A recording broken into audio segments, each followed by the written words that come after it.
చేప ముక్కలు మ్యారినేట్ చేసుకున్నానండి. ఈ డీప్ ఫ్రై చేసుకుందాం. పెట్టుకున్నానండి ఆయిల్. ఒకటి పెట్టేసుకుందాం. వేసుకుందామండి. మసాలాన్ని పట్టించేసాం కదా, ఇప్పుడు ఫ్రై చేసుకుందాం.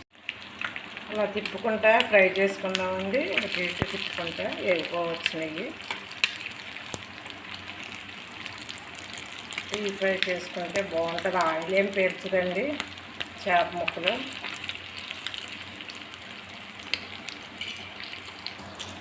రెండు రూపాయలు కొత్తిమీర వేసుకున్నాం, కరివేపాకు. అయిపోయిందండి. ఎగిపోయిన ముక్కలు తీసేసుకుందాం. చిన్న చేపలేనండి, టేస్ట్ బాగుంటుంది. టేస్టీ చేపల ఫ్రై అయిపోయిందండి. ప్లేట్లో తీసుకున్నా. మీరు కూడా ఎప్పుడైనా ట్రై చేయండి. చిన్న చేపలండి, కట్టి పరుగులు, పెద్ద సైజు